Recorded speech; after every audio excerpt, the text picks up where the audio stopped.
Order.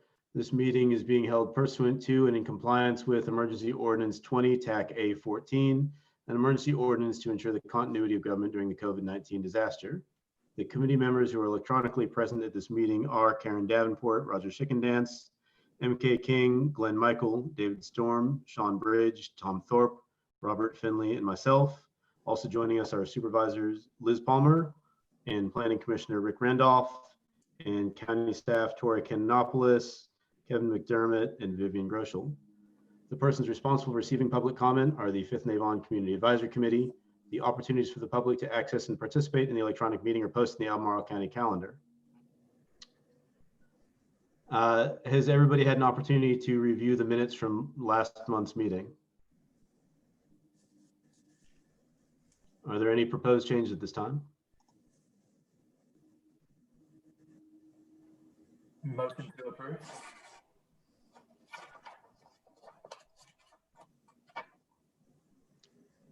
Seconded. The minutes from last month's meeting are approved. And with that, we'll get down to business. Kevin, the floor is yours. All right, thank you. I'm going to go ahead and share my screen.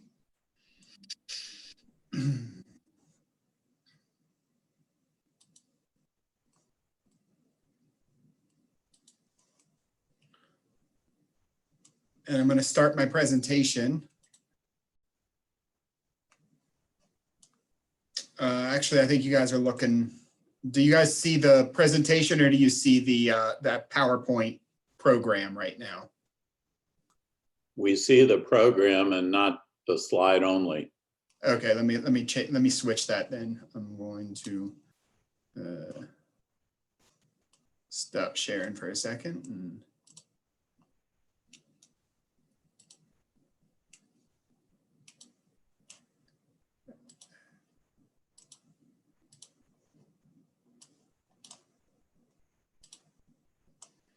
try this one again.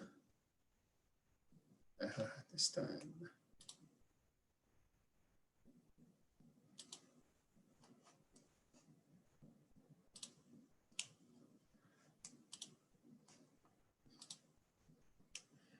Okay, did I get it that time? Yep, that worked. Yes. Okay, wonderful. Well, thank you all for having me here tonight. This was by the Community Advisory Committee's request to come in and sort of give everyone just a background on the traffic impact analysis process, sort of the purpose, the process, and elements, and what's typically included in a TIA.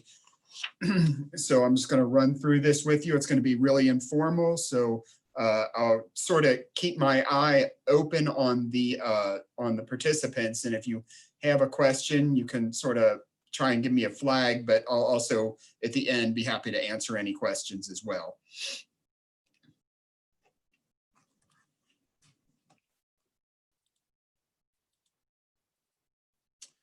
Okay, so I'm going to begin with the background. A traffic impact analysis, which we also refer to as a TIA, evaluates a proposed development project's effect on the transportation system. They're done for rezonings and special use permits. We do them for those because those are projects that we actually take to the board and the planning commission to make a decision on, whereas things like site development plans there's no real decision point on those, so it's really not necessary to do a TIA for those. They're requested when we think a development application comes in that would substantially affect the transportation on a public roadway.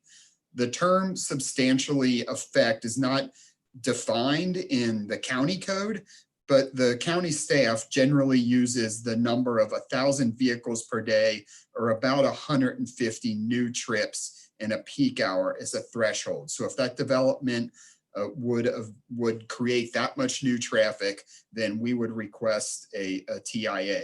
And the need for that is actually determined by the director of planning in consultation with us. I'll just point out also that the Department of Transportation also can require a TIA, but their threshold is actually defined in code, and that threshold's 5,000 vehicles per day. So this would have to be, you know, a giant project to really generate that much development.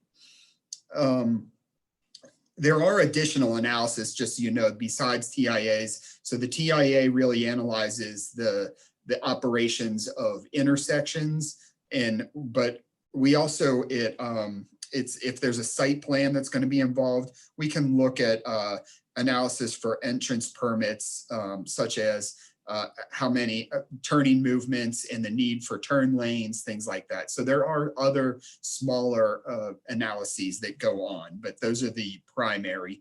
The TIA is the bigger one. So what generates 1,000 vehicles per day? I've listed here a few of the examples of what might do that. So you can see for a light industrial development, about 150,000 square feet. For single family detached residential, 105 units. For higher density residential, like an apartment, it's up to 150 units. And also you can see general office, about 95,000 square feet. And you can see I got a couple others, like a school, our high school, about 600 students. These numbers come from the Institute of Transportation Engineers. That's where they come up with these, and it's a document that's put out every couple years. They update it, and you can look up each one of these uses plus hundreds more uses, and they give you an estimate as to what they think that that would generate.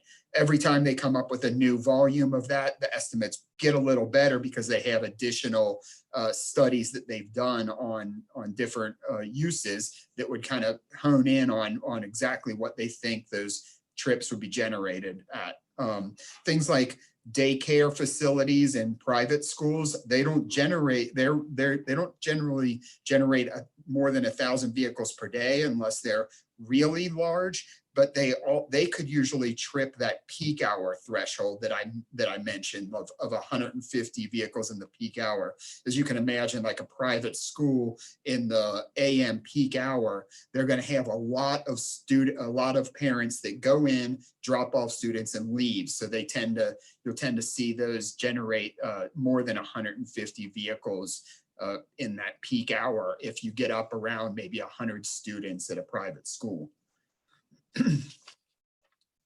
So the purpose of the TIA. Well, number one, it provides the staff and decision makers with the information necessary to evaluate the impacts on transportation.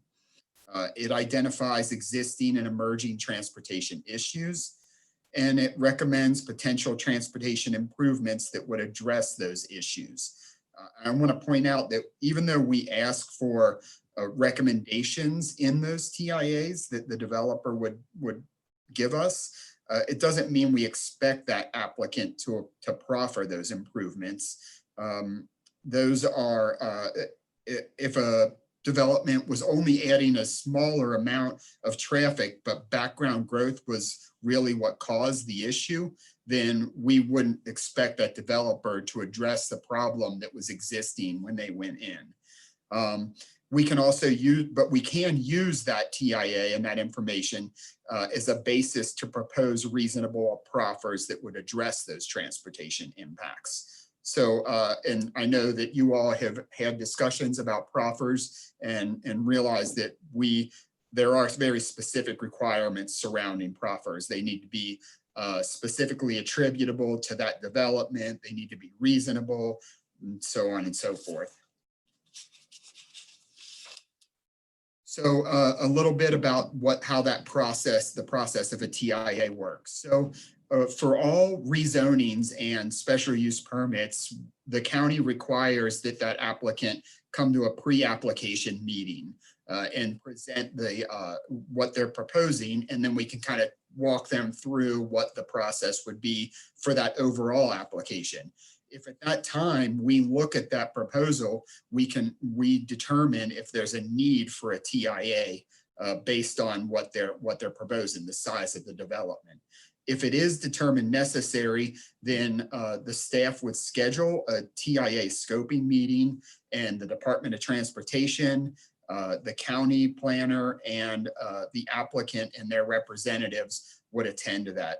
By representatives, I mean, usually they hire a qualified engineer to do those TIA analyses, and we have a number of them around in the region that do those for us. And during that scoping meeting, we review the elements of the TIA, the methodology, and the assumptions that'll be used in that analysis. We look at project phasing, which intersections we want them to evaluate. We agree on things like pass-through or internal capture rates, which I'll explain in a few minutes. We list other known developments that we want them to consider. So if there's a development that's already been approved right next door to this, we want to make sure that they account for the traffic that's going to be generated in that when they're coming up with the future traffic levels in the area. We agree on background growth rate. So even outside those developments that we are letting them know about right in the area, we expect overall traffic's going to increase. Generally, in our region, it increases by about 1.5% annually on all of our roads, or at least all of our major roads. So we have to get them to figure that in to figure out what the future traffic volumes are going to be. And then we discuss other considerations like safety issues. The VDOT and the county review that TIA once it's submitted. We give comments back to the applicant. And then, of course, once that's all finalized, the county staff and VDOT will review it and provide an assessment of that in the staff report that goes to the board and the Planning Commission. Some of the elements that are included in TIAs. So first, we want to get the background information. What's the description of the proposed development? How many units? What's it all look like? And then we ask them to identify already planned transportation improvements that come out of master plans. We look at the geographic scope of the study area. We want them to analyze all the affected facilities that their development would be sending traffic to. In this picture that you see on the screen, this was from the Southwood TIA, Southwood, which is right there in the 5th and Avon area. You can see the site in blue, and those little circular numbers that you see all along 5th Street, those identify all the intersections that we asked Southwood to analyze in their development. To give you an example of what we're looking at. So the other elements are that we want them to analyze the existing conditions. We require the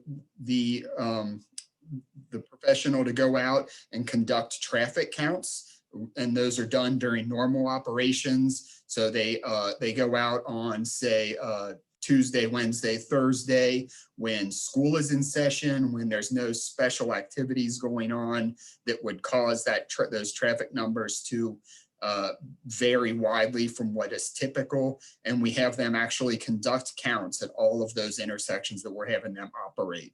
And then we get the existing operations of all those analyzed facilities.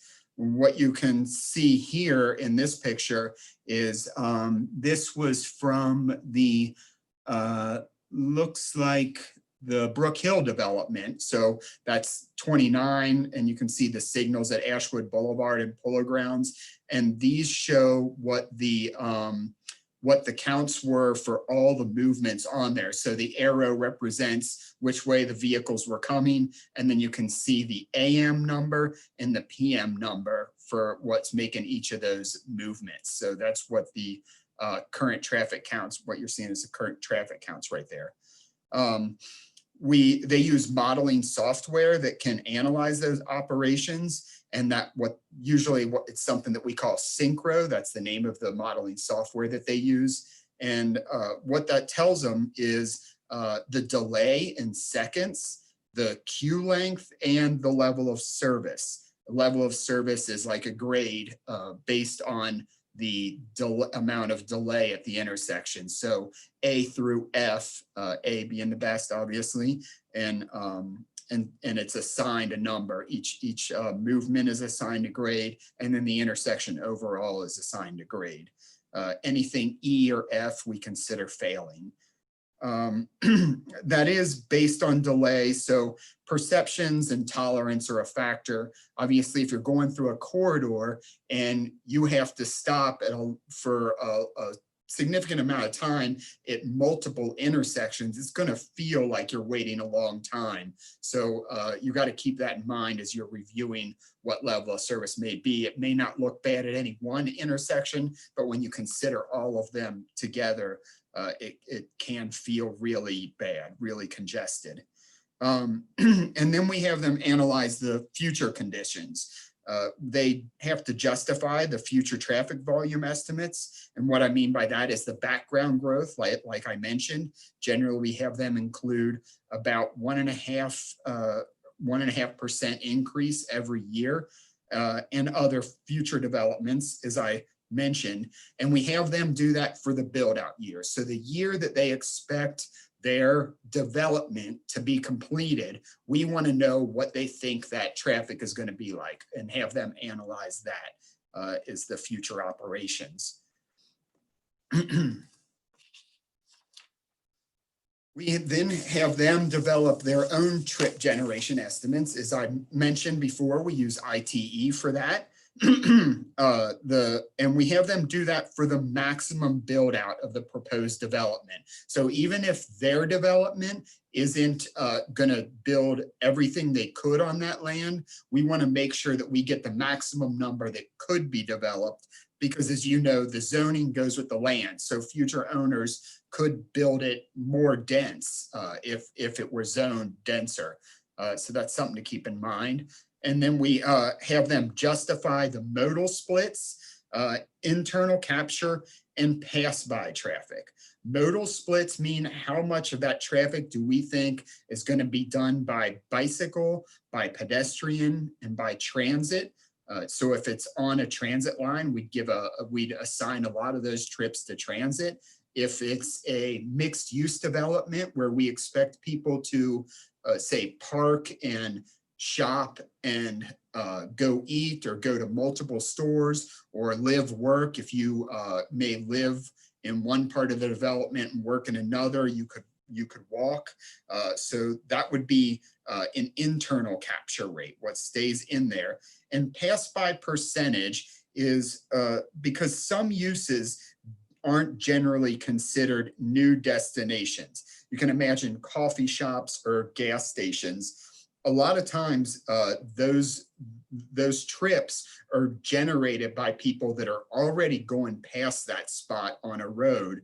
And now that there's a gas station, all they're doing is turning off the road and going into the gas station. So we'll reduce the total amount of trips that we expect to go to that gas station by what that pass by percentage is. And the next element is the site traffic distribution and assignment. What you're looking at there is this is for the Wetzel property development, actually, out there off Rio, and you can see the percentages going each way. The site is what's outlined in the gray dots, and what they've done is they assume how many people going to or coming from their site are going to go each way. So as you can see on that, they expected 31% of the trips in and out of their site are going to go down John Warner Parkway towards the city.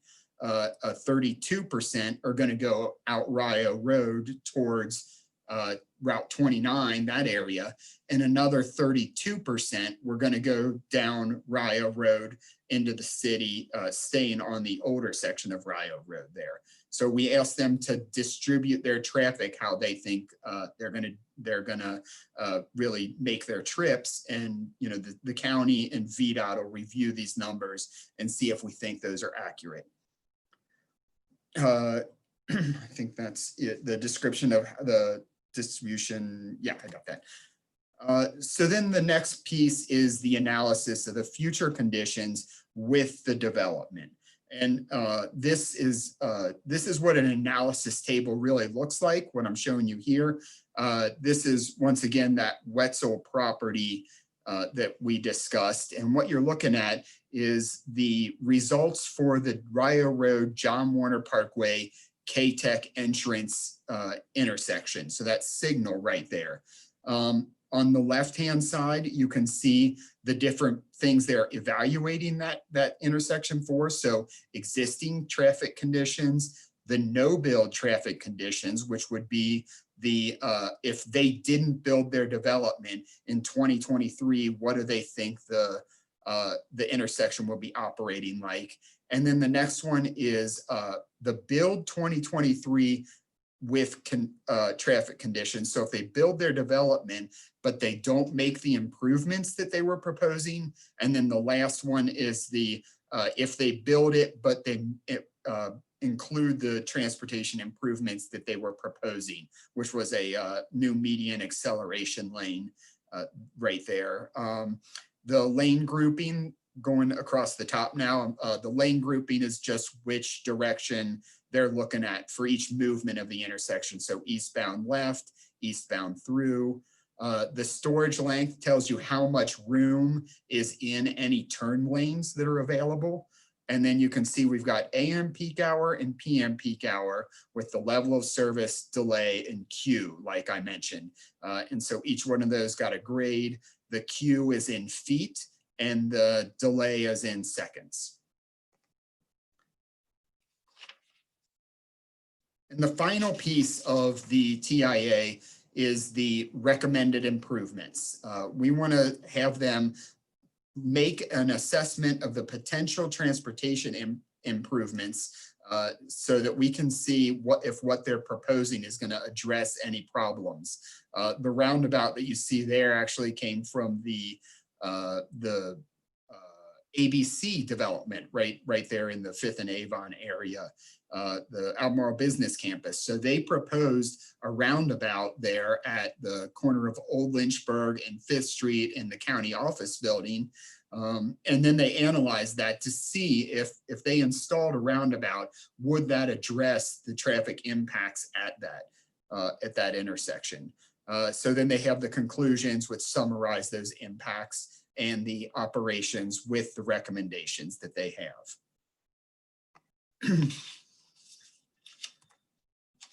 And that's all I really have for my presentation, but I'm happy to answer any questions. I can go back through any slides if you have any.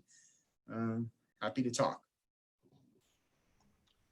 I think we all know the way this works by now, but just in summary, raise your hands electronically and I will try and answer them in the order that I see the hands being raised. And the first hand I saw was Sean's.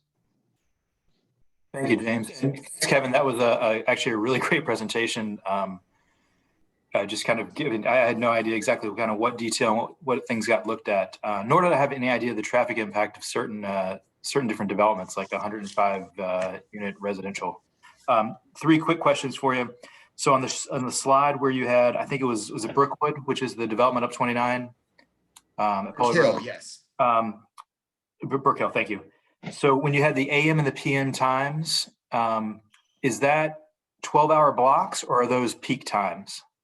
Those are peak times. So the consultant would count traffic through like a number of hours through the morning. And then they look at those counts and they figure out what is the highest 1 hour period for the AM and what is the highest 1 hour period for the PM. So that those are our AM PM peaks. And those are the ones that we analyze for. We typically don't analyze for the rest of the times of the day. So the numbers that we see on this slide right here, this is a 1 hour block that's determined to be the busiest 1 hour block in the AM and the PM. No, I'm sorry. What you're seeing, the numbers that you're seeing here are the numbers of vehicles that are making those movements. Right, so, but during what time period? During that 1 hour prime block? Exactly, during that 1 hour prime block. So at the Ashwood, if you're heading south on 29 going through the Ashwood Boulevard intersection. In the morning, 2,389 cars go through that intersection heading south. In the PM, only 1,000, which makes a lot of sense if you imagine all those people that live in Greene County, you're driving down to Charlottesville in the morning. And then if you look, you can see the opposite happens on the other side going north in the AM PM. Right. Two more quick questions. So on the development slide that you had that was kind of CAC Dunlora, when you were talking about the rental property. I got this. Yes, thank you. So if I look at the next slide after that one, I think. Yeah, so it looks like in that situation, if I look at the two bottom rows, the build with improvements and without improvements doesn't change the delay and doesn't change the rating. I think they're both failing at that point at ease. So in that case, what do? Do you say you can build this without improvements because the improvements don't make a difference? Or do you say we need to do more improvements to get this to a passing grade? No, so interestingly, this is an interesting project and an interesting problem that we're dealing with. So what you're looking at in this table is only the Rio Road, John Warner Parkway, CAC intersection, but there were other intersections that they analyzed, and the median acceleration lane didn't change the operations at this intersection. It was intended to change the operations at the Dunlora-Rio intersection. I don't know if you know the area well, but there's a little, there's that kind of square in the center of the roads, and Dunlora comes down to Rio there. And what happened, the median acceleration lane actually allows those vehicles coming south on Dunlora to easily make the left-hand turn to get onto Rio. So although it's not impacting this intersection, if we look at the other intersection, the build with the median acceleration lane was a giant improvement over even the no build traffic conditions. So essentially their development, if they built it with this improvement, would make it better than if there were no development at all. Awesome, perfect, that's great.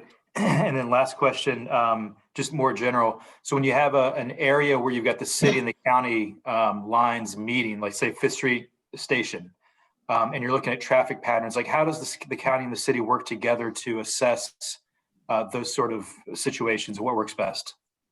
Yeah, in those cases, we would bring the city in. Of course, we would still require the developer to do all this, but we would invite the city traffic engineer to work with us and review it. And I obviously I don't want that intersection to fail any more than I want the next one south in the county to fail. So we'll still review it, but in those cases, we would invite the city to participate in that review and provide comments, and we discuss that with them.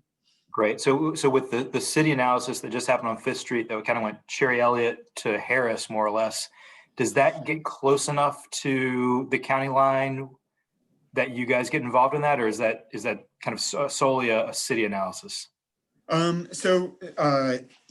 that we did do there were two projects there. So the city has recently done a corridor study on Fifth Street that went, I think, just to Harris. And then the county, or VDOT, actually performed that second study that you all did have some participation in, that went from Harris on down. Those weren't related to developments. Those were just corridor studies, but they did analyze the intersections in much the same way as we would with if it were for a development. So we didn't actually, I don't think anybody in the county reviewed the city one because there was a significant distance between where their project ended and where the county began. But we did partner with the city on the Fifth Street county and VDOT process. So we all looked at those intersections through that corridor study that we did.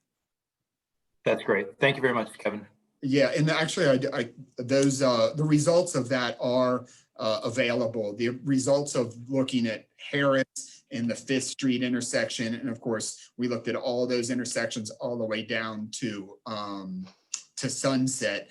That's available and complete on VDOT's website if you want to look at that. And it would have a page that talks about operations in much the same way as what I've presented here tonight. Great. I appreciate you coming out tonight. Thanks. Sean, three and a half questions is what I count that as. Do I get extra credit, or do those go against my questions for next time?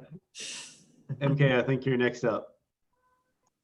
Thank you. And thank you, Kevin. This is great.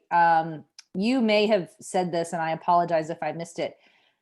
You, at the very beginning, you mentioned how the study comes about, and that during that pre-application meeting, and then that during the application, when they submit the application, they also submit the TIA. What are the regulations on, I mean, I'm assuming that you want the developer to use a third-party organization to perform the TIA, that we don't accept data that they collect themselves. So how does that work? Yeah, so we base it on what the state requires, and what the state says, all they say is that they want a qualified individual to perform this study. Generally, that is done by a licensed engineer. And so when we get these studies, that licensed engineer has put their stamp on it. And we usually assume that if an engineer is willing to stamp it, they're willing to stand behind that data. But I will say that both county staff and VDOT staff, even more so VDOT staff, for every TIA that gets submitted, we provide that to VDOT, and VDOT reviews it. And they don't just look at the numbers, they actually take the model data and run it and make sure that they come up with the same numbers. And very often, and I don't think it's being done nefariously or anything, we do identify small problems in their analysis where it may show that something should have been an F and they showed it as a D or something, or that there's an intersection that operates worse than we think. And we'll identify that in our comments and send it back to them and ask them to change that or to reevaluate it. So we do a pretty thorough check on everything that gets submitted. Okay, thank you. Supervisor Palmer?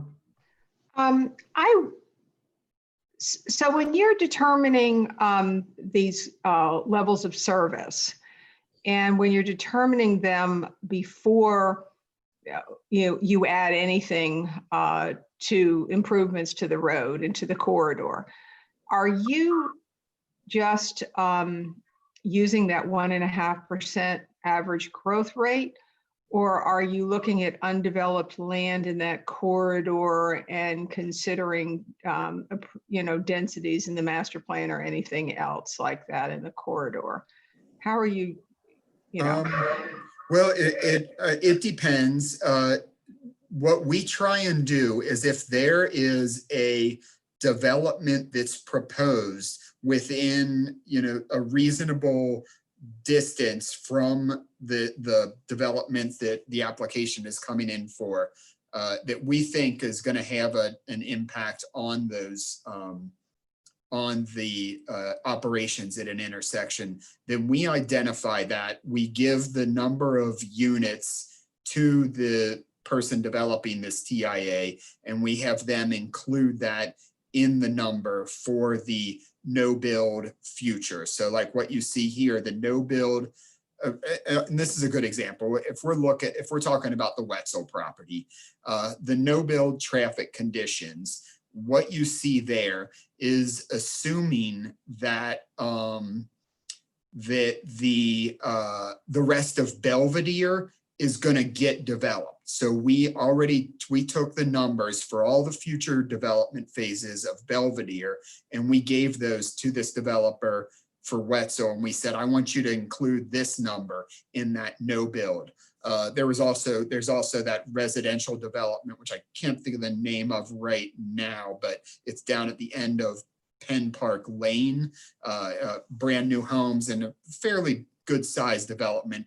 Even though that wasn't completed, we gave them the number of units for that. So anything that we can pretty confidently identify what the trip generation for something is going to be, and that it's going to be built by that future year, we are going to have them include that. Everything else, we just use the annual growth rate to kind of pick up on. So if we don't know when something's going to be developed, we assume that it's going to be picked up in that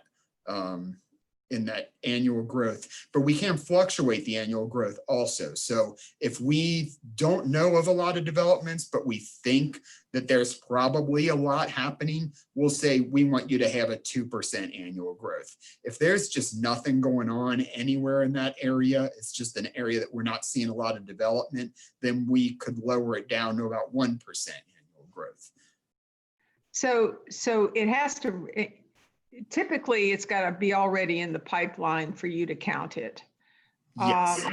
And is this a typical, is the one, I mean, obviously we've had a pretty steady growth in population over the years of whatever that is, the 1,200, sometimes I hear the 1,500 people per year.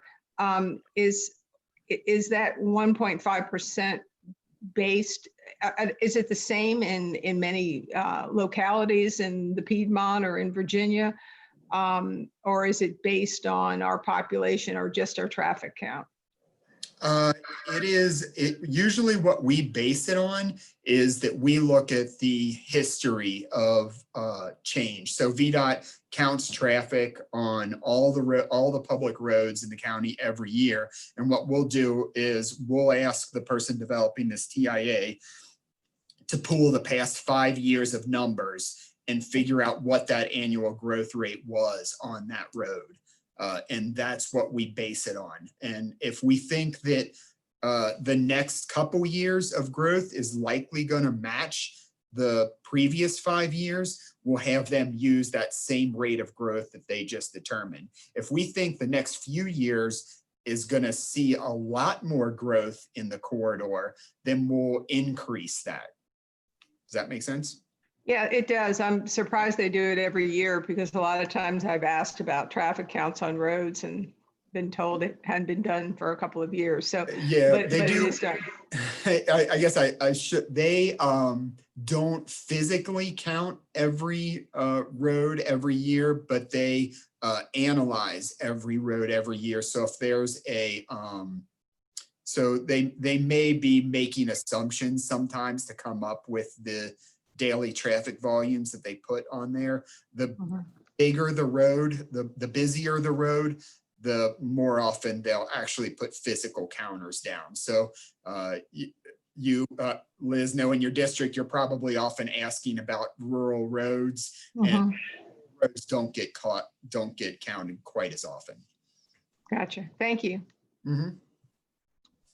For anybody who missed it, our resident realtor chimed in that perhaps the name of that development that Kevin was thinking of was Lachlan Hill. Is that right, Kevin?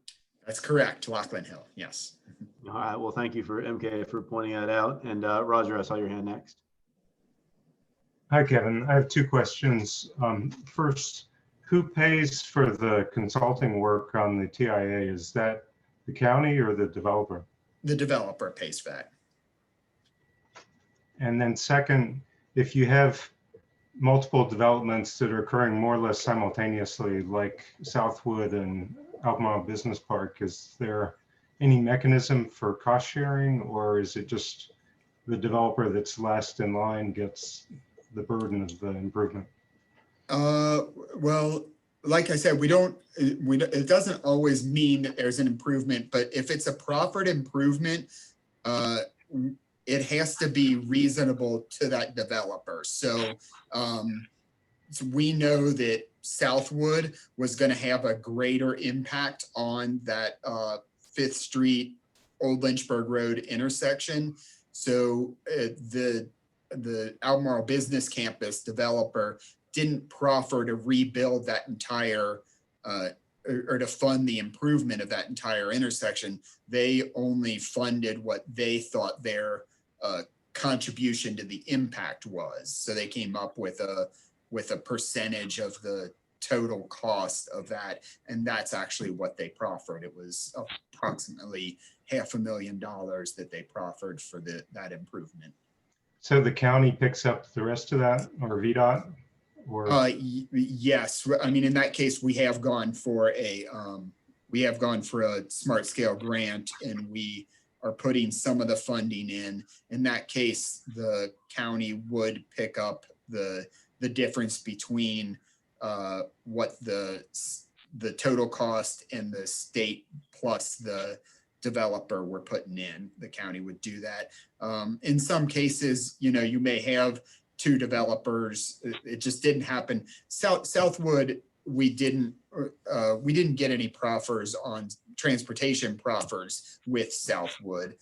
And that's because we have to weigh all the other factors that we're looking at, and the benefit to housing was so great with that. I think you know, this is how the board was looking at it, not myself, but I think the board thought that the benefit to the housing was so high that they weren't going to ask them to also fund transportation improvements as well. So in that case, yeah, the county picked up the rest of the cost. But if we had two projects that were coming in and we thought they were going to impact an intersection together, then we could ask them each for a percentage of the total cost of that improvement, and they could proffer that.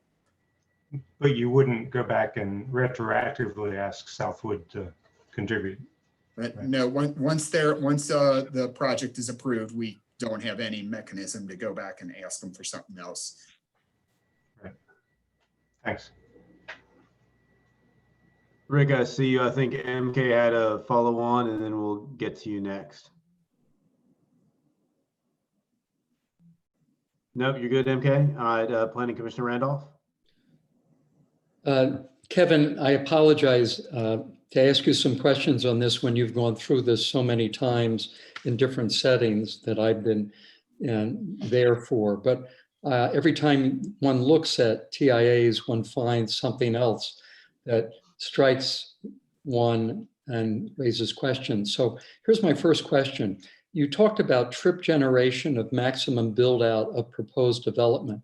Have you ever had a case where a development came in below the maximum build out, and in that same area was another development, and the developer argued that because there was a surplus of traffic that was not included in the first development, that they should be able to thereby increase their level of traffic to compensate?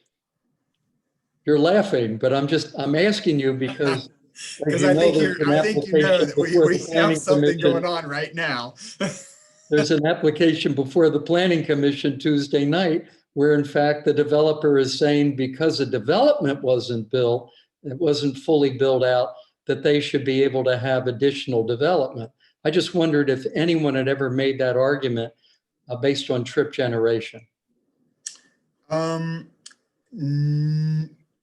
I have not seen that. No, it is that's an interesting one though, because that was a large rezoning previously that had gone in and, you know, assumed a certain amount of traffic with that development. And so they think they're adding, you know, less traffic than they would if that other development had fully built out.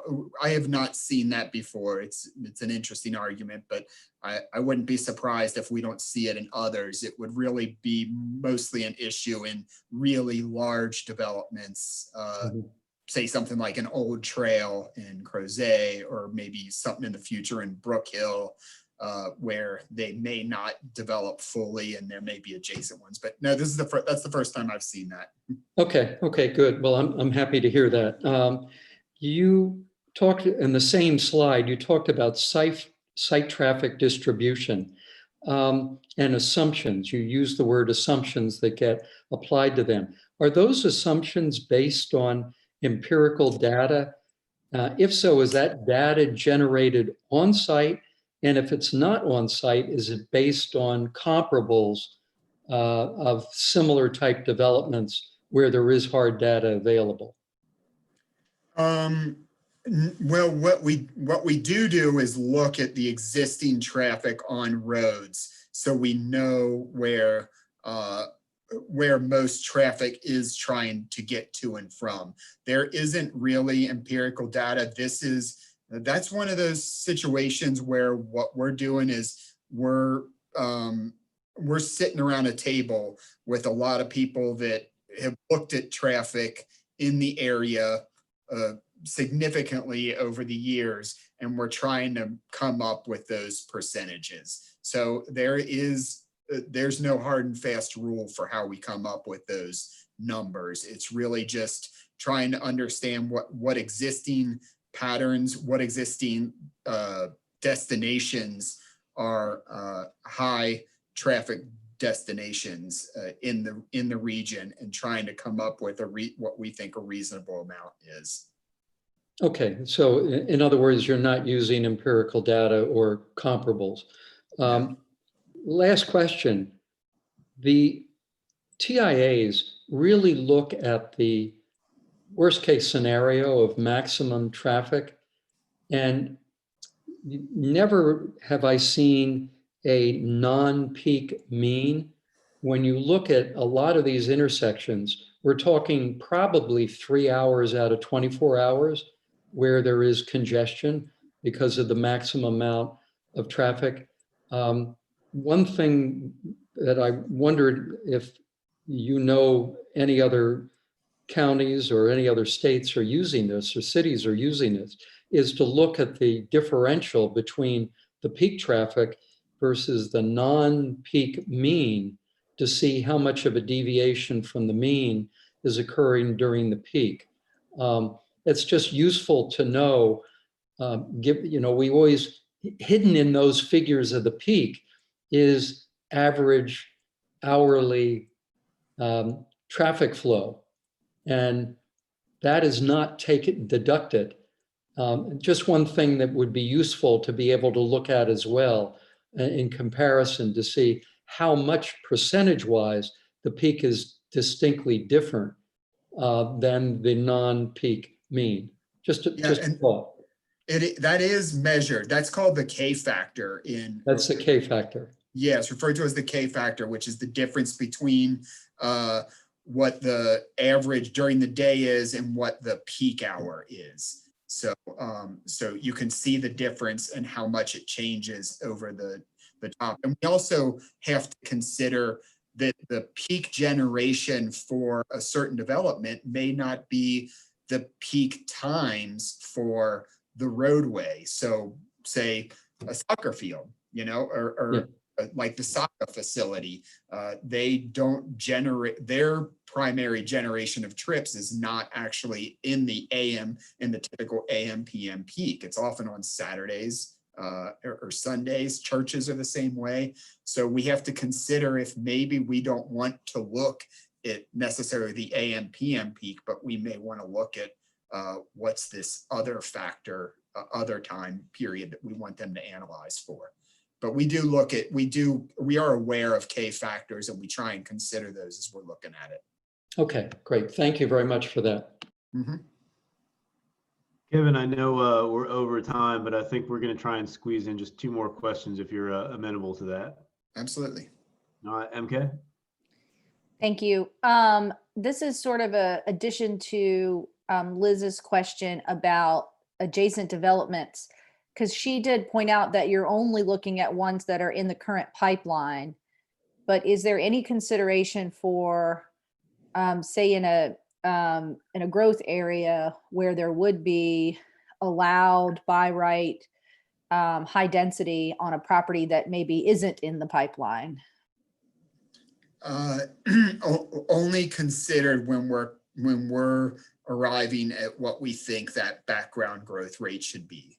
So if we do see something like that, and we expect that to develop in the same time period as that applicant is that we're looking at right now, then we can increase that number. And I'm sorry, it's not to say that we wouldn't look at that. If we think there is a good chance that there's a high development or high density development that's going to happen, we can come up with what we think would be the build out of that and use that. So there's no hard and fast rule for that. If we saw that in a situation, we would call it out and we would ask them to look at it. And then just real quick, is there ever a study or any discussion about what happens beyond that sort of 5-year period? What about 15 years? Not in the TIA analysis that we ask for from a developer. So what we're looking at from the developer is we're trying to figure out what the impact of their development is going to have so when they're built out, how is that going to affect it? We do plenty of other studies. There's, the long range transportation plan where we look at, future development throughout the entire county or throughout the entire metropolitan planning district area, where we will look out 25 years and there's a different modeling process for that. But it does identify, that's how we identify a lot of our major future projects, the kinds that we end up putting into master plans is future recommendations. So it's just a separate study. Thank you. Mm-hmm. And to close us out on this topic for the evening, David says he has some traffic-ish questions for you, Kevin. Ish. Well, I do have a couple related to TIAs. And first is that when a proposed development changes, like ABC, how often would they have to change or resubmit a TIA? So when they were Royal Fern, when it was all residential, that would be one thing. With a large commercial component, now it's something else. With the approval of only building one housing type, do they have to submit again? Or because that's already happened, has that ship sailed? So when they went from Royal Fern to ABC, we had them completely redo their TIA for that because their new development had completely different trip generation and including not just in numbers, but in times and directional distribution and all that stuff. So they redid it then. The only one housing type was part of that development. So that was considered in there. That wasn't a change. That was, they used that one housing type. And I'd have to go back and look, but what we did was what they thought, what their zoning was going to allow, the number of units is what mattered. The actual type would be considered when you're looking at if it's an apartment or single family detached or single family attached. So what we did was we had them figure out what would be the one that would generate the use that could generate the most amount of trips. That's what we had them analyze for. Okay, thank you. What happens when a TIA just sort of whiffs?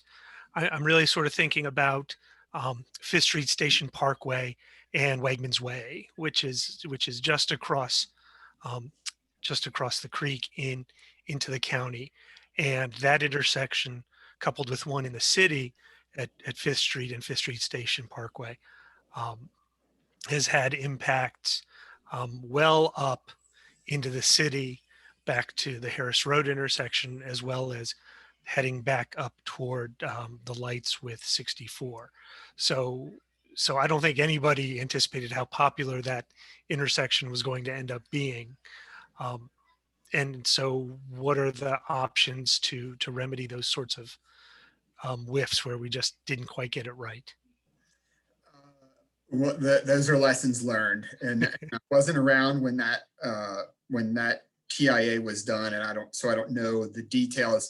What I can say now is that, you know, they've considered changing uses there, and we've said, well, we want you to you know, reanalyze these intersections, because if you're gonna make a change up there, we want you to reanalyze these intersections, and we want to know why it's not operating like you guys thought it was. So if they're going to come back in and make any changes to that, then we're gonna be able to figure out what happened, what went wrong. But unfortunately, I just was not involved in that one, and so I don't know. I can't say for sure how that happened. We don't have any way to go back to that developer once they've got their approvals.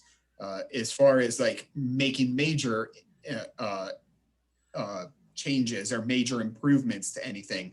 Now, that's not to say that when they come in for site plans, every time they come in for a site plan, we can have them analyze things like the need for extending a right-hand turn lane, or the way the entrances might be configured into that site. So if a thing if you do a rezoning on a really large property and then it comes in phases with site development plans, we could make minor tweaks to that, but we're not going to ask them to rebuild a giant intersection as a result of that.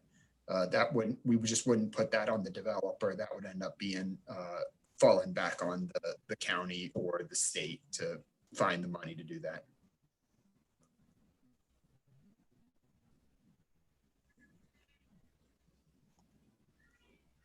Okay.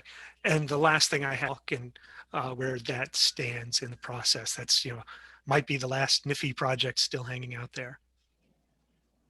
Which one? I didn't hear which one you're talking about. The Mountain View crosswalk.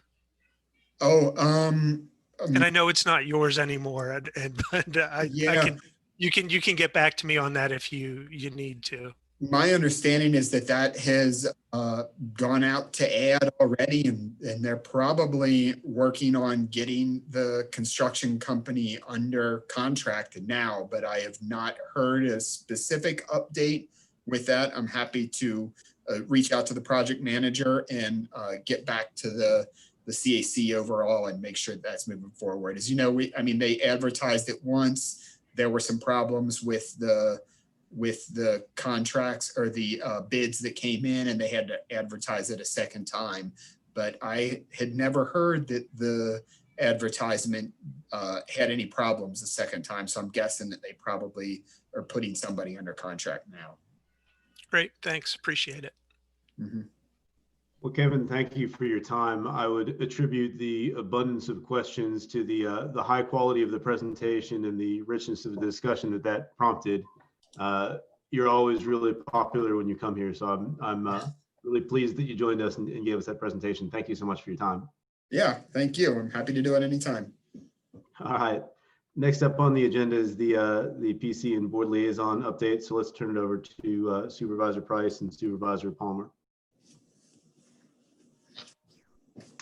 So Donna, you want to go first, or I've just got the agenda out from last night, so I can cover it, or you can cover it. I'll start. I apologize for being late. I had another meeting pop up at 6:30. I think the biggest issue is that we're going to start next week on the 24th with our CIP discussions.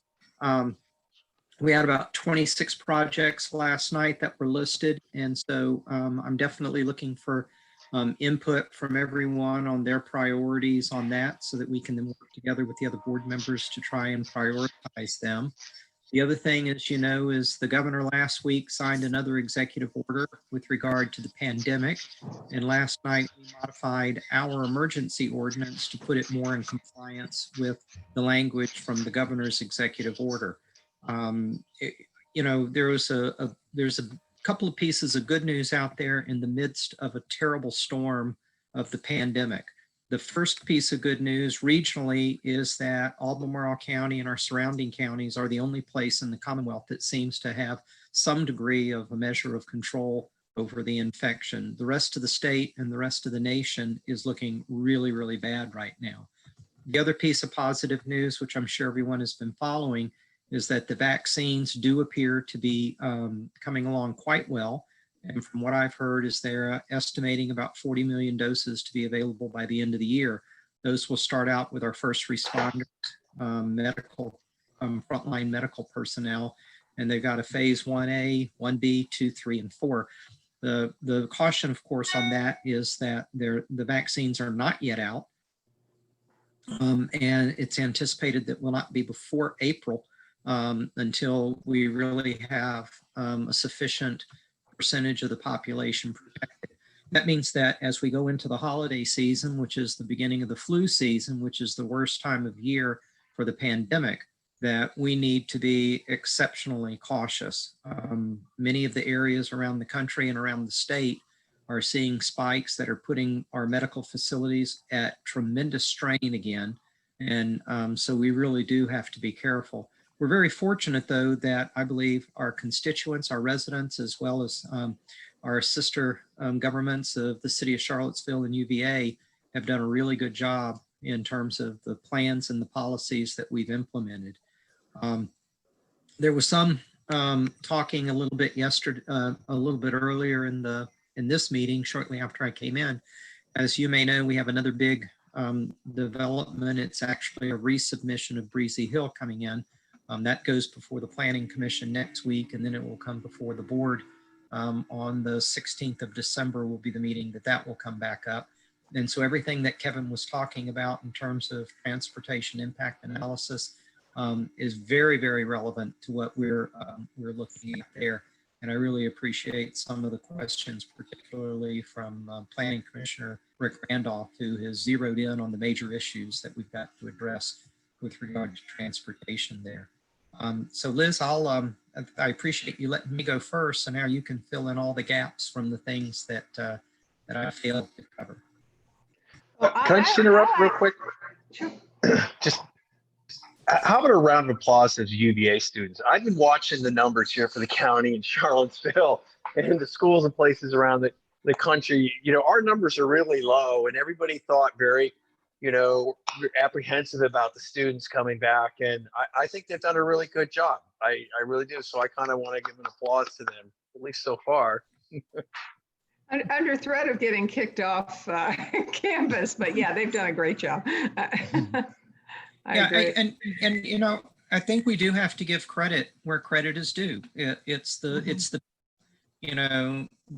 governments, the University of Virginia, City of Charlottesville, County of Albemarle. We can do what we can do, but if we don't have compliance, and one of the things that I have read repeatedly is how many people in our own county ambassador program, we have an extremely high rate of compliance with social distancing, mask wearing, and the other protective measures that people need to employ if we want to be protected from this. And yes, there have been incidents. There have been incidents in any range of activities or demographic groups. But by and large, Thomas, thank you for your comment. I mean, I think we can be very thankful that we have not had, I just saw in the news the other day, University of Alabama sororities having a 600-person party that local government approved. You shake your head and you go, we're very, very fortunate. Now we recognize that there have been tremendous economic impacts. And that's the other thing that I guess I will, continue to talk just a minute. If it's not until April before we can have a sizable percentage of the population inoculated to really start to get as much total control as you can over a virus, then we know that we're going to continue to have economic impacts here. And those economic impacts are going to impact people substantially, but it's also going to impact local government as well, the businesses and everything. And so there is still a great deal of uncertainty as to where we're going to be financially come next year. The next month or so, I think, may be very, very telling. So, but thank you, Thomas. I appreciate your comments. Liz, back to you. Well, I'll just add that a few things that I found actually quite confusing. our new ordinance with respect to COVID now is aligned with the governor's new restrictions. We were stricter than the state up until now, and now the governor has actually, and you guys probably all know this because it's been in the news, but they've reduced the gathering size to 25. But that's not just indoor, it's also outdoor. But if you're going to a restaurant or you're going to a winery and your group is much smaller than that, you can still have a number of people as long as it's not a private party, which I quite frankly find a little bit confusing.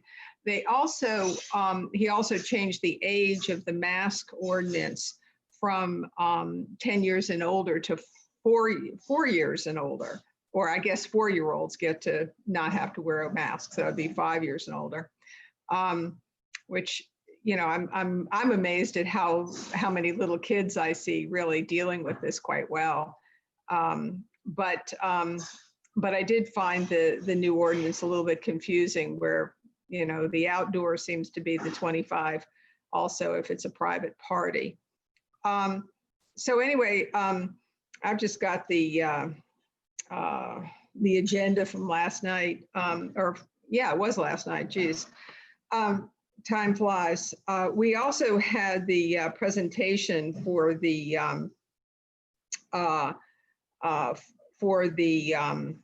time capsule, the Confederate Memorial time capsule. That was kind of interesting. Most of you probably know it was in a copper box and it was full of water and had a bunch of roaches in it. But the Special Collections Lab over at UVA is taken on trying to pull things out. They actually got some pictures and a few printed material and some medals and whatnot. But we've actually given that time capsule and its contents over to the UVA library, special collections, for them to continue to try to get something out of it and to keep it for future presentations. And we also, Donna mentioned the strategic plan and the CIP planning. I think you guys would be pretty interested in knowing that the county staff presented the CIP. The first one there on their list was opening up Biscuit Run.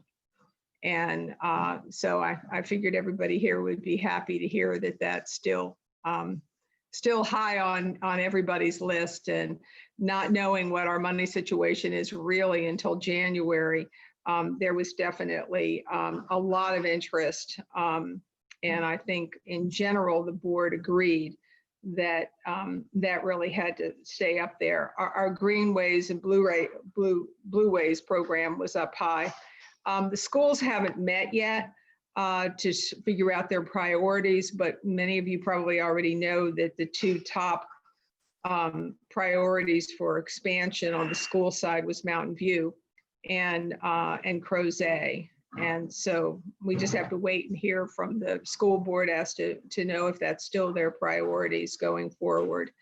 And then, of course, we're keeping the transportation leveraging program and some of our economic development stuff. But we'll be talking more about that. And it's pretty clear we're going to move broadband up into that, up into the top of our list. We spent all our money that we had given to the Broadband Authority last year. We spent about 1.3 million doing grants and different projects with CVIC and CenturyLink and Comcast. So I think that's probably the stuff that would be most interesting to you all. I don't know if Donna has anything that she thinks I left out. I'm going to grab this agenda one more time and see if I left anything out. Well, and Liz, I appreciate you filling in some of the gaps. With regard to broadband, county staff is going to take the next few weeks to look to see if there are any areas where we can identify to take funds and move it into broadband. Because what we all know is it's as essential as electricity, water, and sewage these days.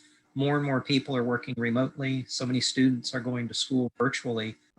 And at least the information I've seen is that residential real estate thus far has maintained a lot of stability and has actually increased in value. But we've also seen a lot of businesses are, because people are working virtually, are closing down office spaces. State Farm announced that they were closing their big office here. I think it's one of a dozen around the country.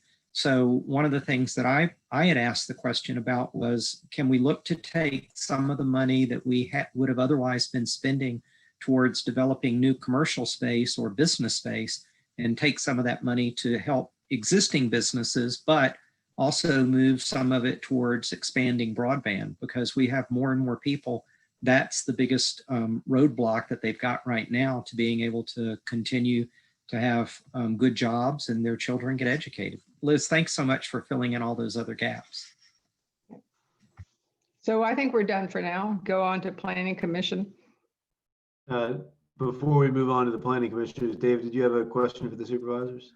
I did have a couple of questions, statements. You know how I go at this point. I actually listened into the CIP presentation yesterday and found it very enlightening, especially in part because of the piece that Supervisor McKeel, I think it was talking about how we were looking at this through an equity lens as well. Some of those changes, like the fact that we can open up Biscuit Run. And I think, Liz, you mentioned that that there was a way to open it up off of, I guess it's maybe off of Hickory, or at least off of Old Lynchburg Road, and the access through Southwood, if it could be done properly, when you've got families there who could access the parks. And some of those other parks that were on the list, we don't necessarily have the access to. The other piece that she mentioned was asking about, and it went with the school expansion, and how it was also wondering how that would tie in with what we've learned from virtual education. As everybody here is aware, I serve on the school's Long Range Planning Advisory Committee, and they've asked us to look at that piece as well. But Supervisor Price, Donna, I think it gets back to what you just said about broadband, that we can't start really thinking about what virtual school really looks like until we make sure everybody's got that high-speed connection, because otherwise you're just going to exacerbate the divide that we've got out there. So that was a piece that I was happy to hear about, the broadband expansion piece. And I will certainly take back to the Long Range Planning Committee the questions that the supervisors had about what does the school board want. And they've asked us to be somewhat bold in what we're looking at as well. The other item I had for both of you was that on Monday, City Council received a traffic report on 5th Street from Harris to really up to sort of Cherry Elliott, which has been the site of 3 fatal accidents in the last 6 months. And I believe 5 fatal accidents over the last 4 years. A number of the trips that have involved those fatal accidents started in the county. And so I just want to make sure that we're talking to the city about what that means for 5th Street extended back down to 5th Street Station Parkway, back into the county, and certainly for the 160 or so families who live in the county but have to live at that, that's our intersection, that 5th and Harris intersection. So we've seen a lot of, we've seen fatalities, but we also see a number of accidents, and that the city is considering lowering the speed limit there from 45 to 40. And I don't know if we need to talk to VDOT about maybe following their lead, at least down to 64. So I can take that with you offline, but that's something my neighborhoods come to me about, and they've been very active in talking to the city as well. Thanks. Thanks, David. And to follow up on a couple of things there, one is that, while many things in many situations are amenable to virtual or online, we also have to acknowledge that for children who are being educated online, that also means that a parent or some other guardian has to be available. And so the more students that are being taught online, it means the more impact it has on daycare for parents who have to work. So we definitely have to look at all aspects of education. The other thing I did forget to mention is that on Tuesday, December 1st at 7 o'clock, I'll be having a virtual town hall. And I failed to mention that. So I do look forward to hearing from as many people as possible. And yes, we'll follow up. We've got Kevin here with our transportation, and I'll get in touch with Carrie Shepard over at VDOT to make sure that we're also coordinating the county's approach to the safety issue on 5th Street there. Thank you, David. So I would, I want to add something about broadband, and then I want to see if Kevin can speak to what you just asked, David. I just wanted to mention that we've used a considerable amount of the CARES money to go to different projects, and also to supply the equipment to some of the homes where people don't have the money to actually, they may have internet available to them in their area, but they can't afford it, or they might not have the computer, the laptop, whatever. And so we've been trying to use some of the CARES money for that sort of thing. And also there's quite a number of things in the pipeline on that. Not that it's enough by any stretch of the imagination, but that we got 19 million, as you probably know, in CARES money, and we're trying to do some good with it. Kevin, can you talk about David's the coordination with the city on 5th Street? Just, you're muted. Yeah, sure. So I did hear about that. I haven't reviewed the study that they did do on that. I do know that they have some fairly specific issues with that segment where those accidents have occurred. And it really is a kind of almost that route begs you to speed on.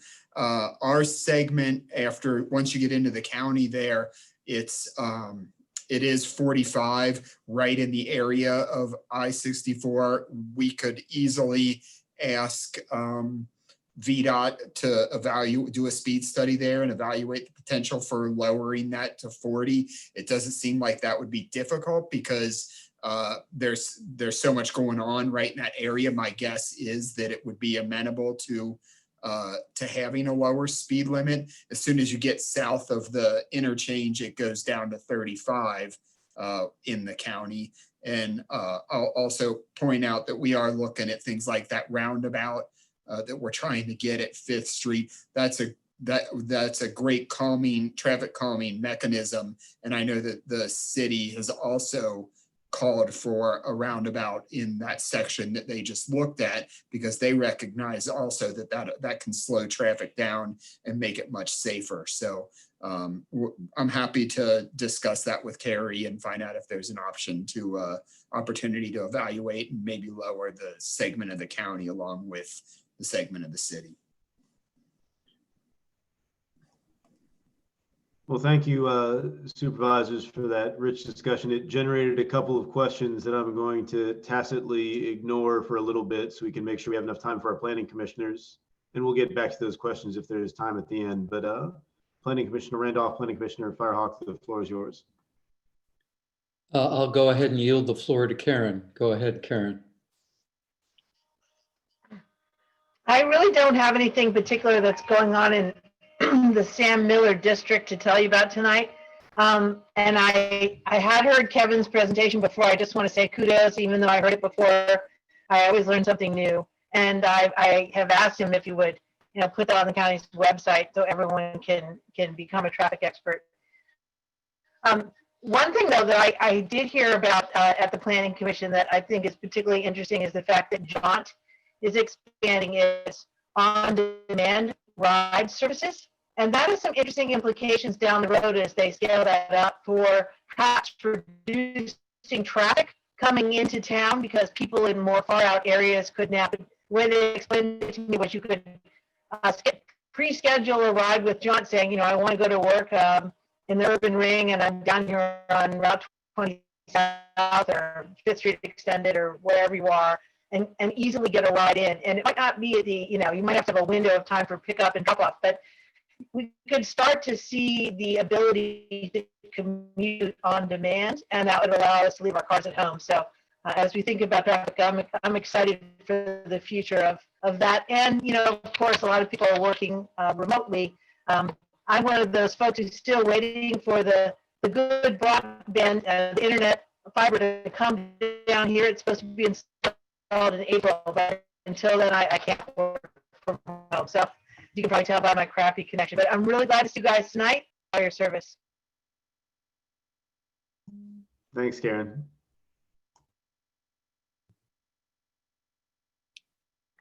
Please go ahead, Rick. Okay, just quick 3 things. Avon Park 2 setbacks were agreed to by the board since the last CAC meeting, correct, board members?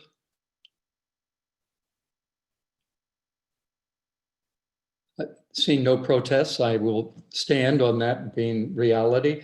I just want to add that the key link and piece of the Biscuit Run puzzle is for the county to work out the easements to assure public access on the trail next to Biscuit Run Creek that is owned by Foxcroft and Mill Creek. So while I think it's great that there's a commitment to trying to get Biscuit Run open as soon as possible, but it is so important to get that access trail worked out between the county and both of those HOAs. And the last thing is, just to tell everybody, the minutes from the Planning Commission meeting on October 20th are where Kevin presented to the Planning Commission on all the road projects throughout Albemarle County. He did present to this body as well, but if you want a written summation of what he covered in the southern and western neighborhoods, look at the Planning Commission minutes from October 20th. I think you'll find it useful to have that. And that's all, and especially in the interest of time. Great, thank you so much. And I will mention that we got a comment from 100% of our attendees that we love to hear Biscuit Run as a priority. So thank you, Stephanie, for that comment. The last thing we wanted to discuss is I've been sitting in the chair role for just over a year now. When Roger and David were co-chairs, they held it for 2 years and alternated every meeting. As Roger discussed, for those of us who are on a little bit early tonight, I'm quite happy to pass the torch as soon as somebody's willing to take it. And MK and I were discussing whether we wanted to hold elections in January, but we'd love to hear from the group what your thoughts are, if there's people who are interested in that, if we're ready to hold those elections in January. And with that, I'll open it up to the group with the same system of please raise your hand electronically and we'll call on you that way.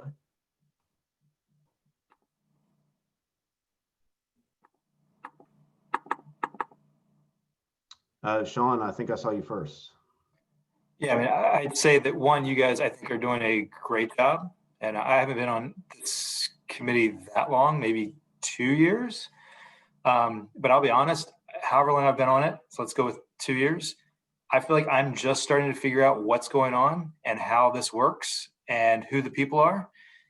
So quite honestly, I think any sort of continued leadership by you all, unless there's someone that really wants to step up and do it, would be great, as well as from a membership standpoint. I feel like, certainly of my tenure here, I feel like I'm just starting to hit my stride of understanding everything. And Tom, I think you had a comment or a question as well. There we go. And that was for Kevin, just having to do with they're evaluating the speed on Fifth Street related to accidents. I just wanted to make sure speed was the reason for the accidents. If it wasn't speed, then why are we messing with speed? If they were speeding, they're speeding. So running red lights or whatever. That's all. Or drunk driving or whatever, or texting or whatever circumstances there are. Changing the speed isn't going to affect the results. Or all of the above going on at once. Right, that's what. And David, was that a new hand? It was. I wanted to see if Tori had our membership roles handy, right? Tori, you're our new liaison these days, yes? I am. I can try to pull them up. I don't have them at the moment. That's okay. I just wanted to make sure that we knew who, because normally appointments are September, October-ish, and that's usually when elections would have been held, or we would try to hold them. I'm sort of in the agreement with Sean here that I don't know that we would like to change horses mid-pandemic, as it were. You have this down to a nice, a good reading of the initial statement. So I kind of like that from it. And Tom, getting back to your question about speed, speed wasn't the determinative factor, but certainly at higher speeds, accidents are cause more damage, whether it be in lives, in injuries, in property. So there are a lot of rear-ending accidents, which tells you that the people are following too close or they're going too fast to be able to stop in one fashion or another. So speed becomes a problem. And certainly looking at it from a time, and it may be different on the south side of 64. Certainly the portion that's in the city, it's a little bit different, but just to make sure that my point was to make sure that the city and county are communicating on it, since it's a road that is shared and right at the edge of our area. So I just looked up the roster and you're right, they're almost all in September when they when the memberships are ending. Liz, So- you're saying I missed my window? I'm sorry, what? You're saying I missed my window? Yeah. Just missed it. It auto renews. Well, to keep with David's analogy, I'm happy to keep being the horse that gets flogged, even if it's in the middle of the pandemic. So MK, if you're okay with that, maybe we'll roll with this for a little while. Our jobs are pretty easy, I think. Craig's got a much harder job of taking the minutes. If there's somebody out there who'd volunteer for it, I haven't asked Craig if he's willing to continue, but it wouldn't shock me also if you would like to pass that torch as well. So please keep that in your brains, and we've got 2 months to sort of think about it before any sort of vote would be taken. So it would be February before we did change stream.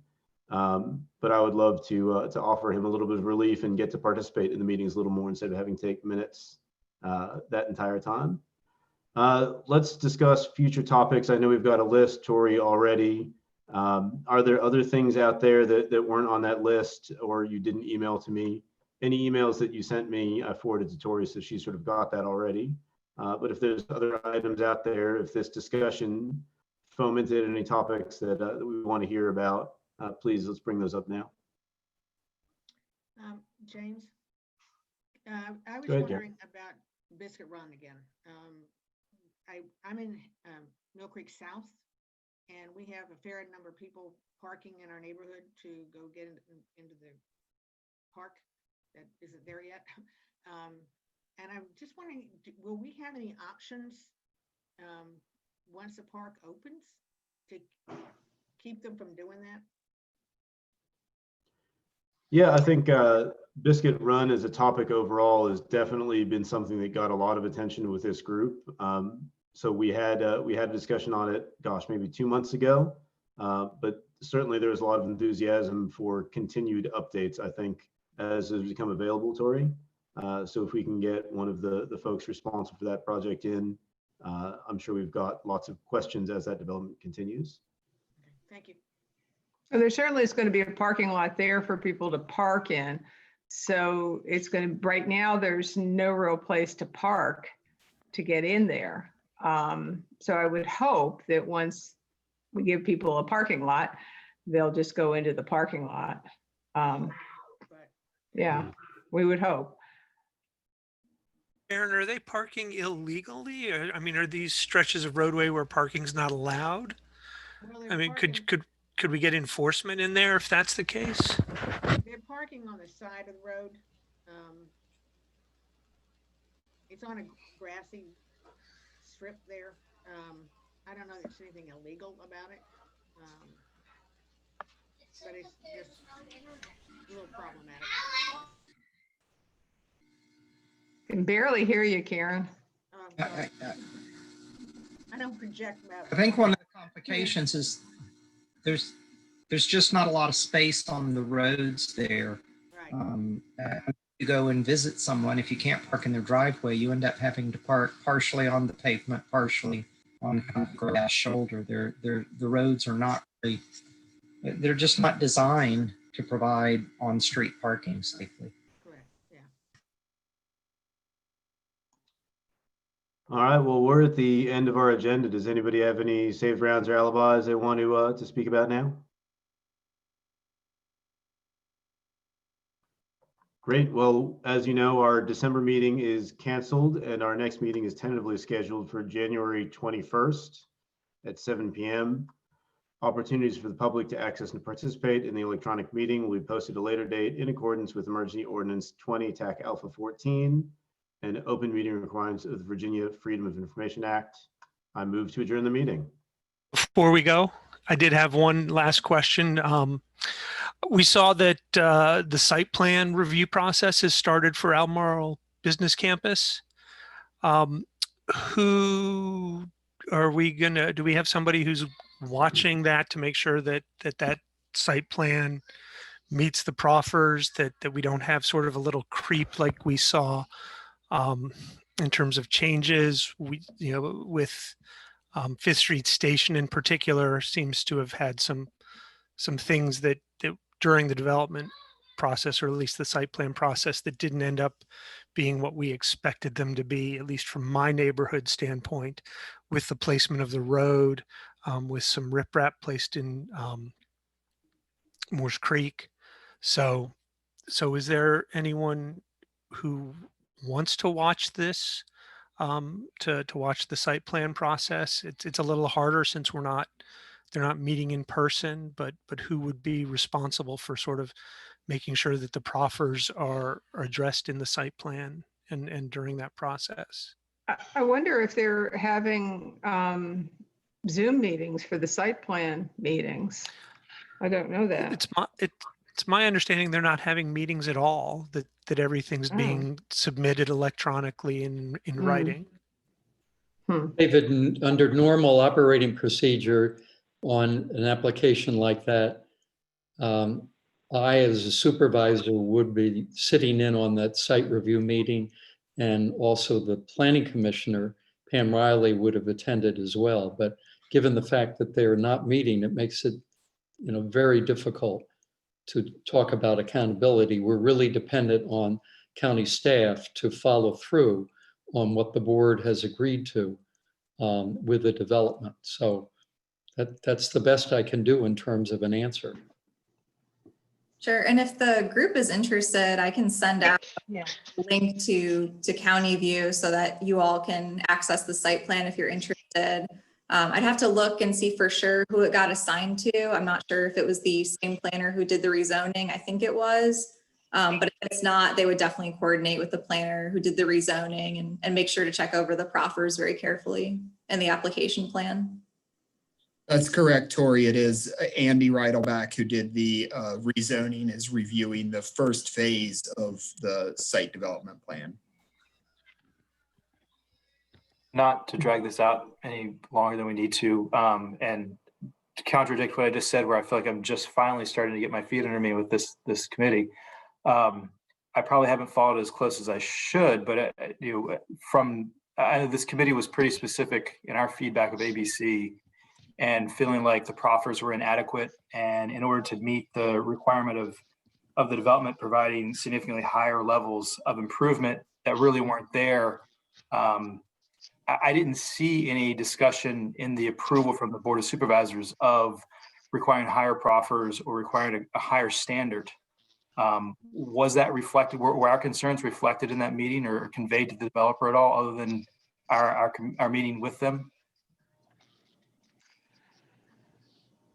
I don't think there was a whole heck of a lot of discussion on the Albemarle business count thing when it came in. And Donna, do you? Unfortunately, I don't think they. To be honest with you, I know we mentioned it. We talked about it briefly, but we didn't feel like we were asking for anything in specific. And Donna, I think I agree, Liz. I think the bigger discussion was on the multiple housing types on the residential side, much more so than the proffers.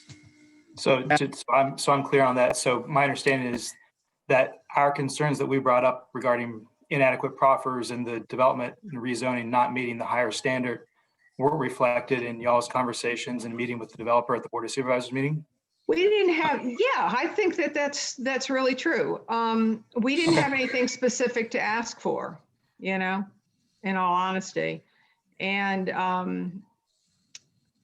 so is it fair then that do you not feel that with this not being a priority area that the developer needing to meet and this is coming right out of the southern and western urban neighborhood master plan, the developer didn't need to meet the significant higher levels of improvement? Is the feeling that wasn't required? Well, we were told that they felt like they did meet it, quite frankly, and we didn't know what else to ask for. I did not know what else to ask for. And I don't know if Donna can add to that or not. What's the dollar amount of the proffer? Is it what, a $500,000 proffer on a $35 million build out? I don't recall the specifics on that. I do recall that there was specific communication. I think, David, you may have provided one of the emails that delineated some of the specifics. That was part of the discussion. But again, my recollection, and this is just my recollection, was that the two issues were that stuck in my mind was the variable types of housing on the housing side of the application, and that it really seemed to be two separate applications that were just combined into a single one in order to meet certain requirements. But it was almost like a figure eight, and they were only connected in the center there.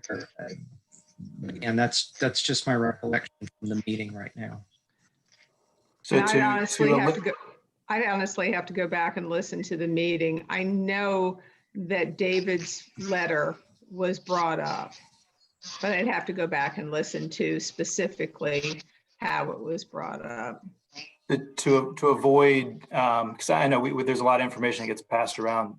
Is there a way that in the future, when we have a kind of a high touch topic or development like this, that we can provide a summary to the supervisors of all of our concerns or of the committee's concerns that gets reflected? Because I know for a fact that there's an email from me to the supervisors as well as questions I specifically asked to the developer at the meeting when they came here through Zoom to this committee that didn't get reflected. And that's fine. I'm one person. That's fine. If my comments get made and nobody else jumps on, that's fine. But I just want to make sure they're all in the report. I mean, all of the communications do. Assuming they get received by county staff in a sufficient period of time before the hearing, they are included in the report. Now, communications that come in the last day or so are more likely to be brought up by the board members. And again, as I recall, David had articulated a number of things, and he actually asked the questions pretty much verbatim in at least some areas from that email. I can't recall the timing of yours, Sean, in terms of whether they were in the report, the county staff report that we reviewed. But all of that would have been subject to review by the members of the board to help identify which questions we would ask. And these would have been sent, these were sent in probably March, April, or May when the EDA was getting looked at, and then kind of forwarded along shortly thereafter. But it's fine. I don't want to belabor the point. I know we're past our time at this point. I'm just trying to get clarification on how we can make sure that all of our concerns are properly conveyed and addressed. And they may have well been, and the decision may have been that there's nothing we can do. But I just, as a development that highly impacts, an area that I'm very familiar with, I felt like there were some inadequacies in that, and the proffer level, given the size of the development and the impact of the development, was woefully inadequate given current transportation issues, as well as what that's going to cause. But that's fine. I appreciate. I don't want to belabor this. I appreciate everything you guys are doing. Sean, just write an email, would you? I just did a search for emails from you, and I just found the Fifth and Avon collection. So could you, I just want to look it up to see what the discussion was, because I don't remember, I'll be honest with you. I remember bringing up David's letter. I remember asking questions about it. I don't remember. It was March, and March feels like 7 years ago to all of us. So I understand. Yes. I'll be happy to pass that along. All right. Thanks. Great. Thank you, guys.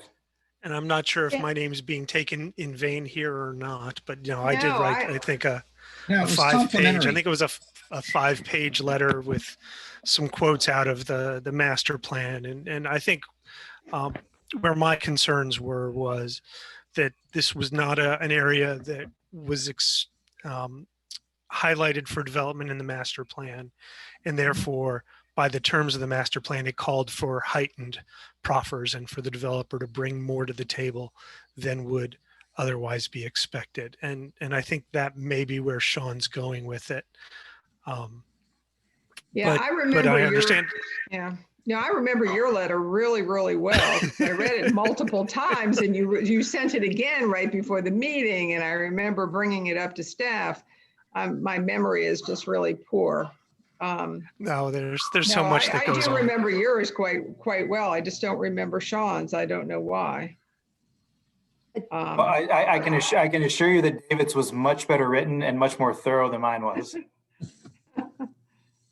James, do you mind if I say something really quickly about the procedure? I'm curious, since this is still the end of my first year here as well, but if maybe Tori or somebody who's been with the group a little bit longer could let us know, would it have been possibly appropriate for Sean or David to bring specific suggestions to the group and then maybe even make a motion at a meeting that we all approve or agree to those suggestions, so that the suggestions could have come from the group versus 2 individuals? Is that appropriate? I don't know, I'm asking. The CACs are allowed to, during meetings, not over email, coordinate if they want to write a letter or some kind of, list of concerns as a group, and they can choose to take a vote on that if they want. It doesn't carry, the weight of legislative action, just be a motion from the group, and then it would be included as correspondence, just like anyone else's email or written correspondence with the staff report information as well. Yeah, and if that precedent hasn't been set, I'm comfortable with us setting it as a group when we have these discussions from a developer. If there's discussion points that come out of that we all feel strongly about, we can just sort of record those specific points and then submit them up to the Board of Supervisors as something the committee feels strongly about. I don't think that would be too challenging to do in a public forum in a meeting. So I'm comfortable with that. Definitely okay. And if it comes to us along when somewhere around where the Planning Commission talks about it, that's helpful too, because I know I meet with Karen and try to understand what can and cannot happen in some of these developments, which really helps me. So that's kind of my process. I rely heavily on Planning Commission. I mean, specifically with Breezy Hill on the resubmission, I pushed hard to make that go back through the Planning Commission, because the expertise that we get from the planning commissioners is, to me, instrumental in how I look to analyze the applications. I also believe that that when the information comes through in time, county staff has an opportunity to look through that and use that as part of their analysis to identify potential issue areas and whether they've been addressed. I do think it was kind of, I won't keep going because I know we're late, but I do want to say one thing. I felt very uncomfortable with us doing the economic development portion of that prior to it getting approved. Not all board members agreed with me, and certainly staff did not agree. And there were reasons for doing it that way, I admit. I do think the Planning Commission is pretty independent, and I think we got good comments regardless of whether we did the economic development portion agreement first. And I think that was generally most of the board members' feelings, is that the Planning Commission is independent enough to give us good feedback. But it was, I'll admit, I felt uncomfortable about it. I don't, so I agreed with David's comments about that portion of it. All right, let's pause that conversation there for this evening. And David, you were definitely that kid in class who raised his hand when the professor was about to dismiss everybody. With that, I won't ask for if there's any more questions, but I will ask if somebody will second my motion to adjourn the meeting. Second. Great. Thank you so much for joining. Have a safe Thanksgiving. Have a great Thanksgiving, and we'll see everybody in 2021. Good night. Good night. Night, Thanks, everyone. everybody.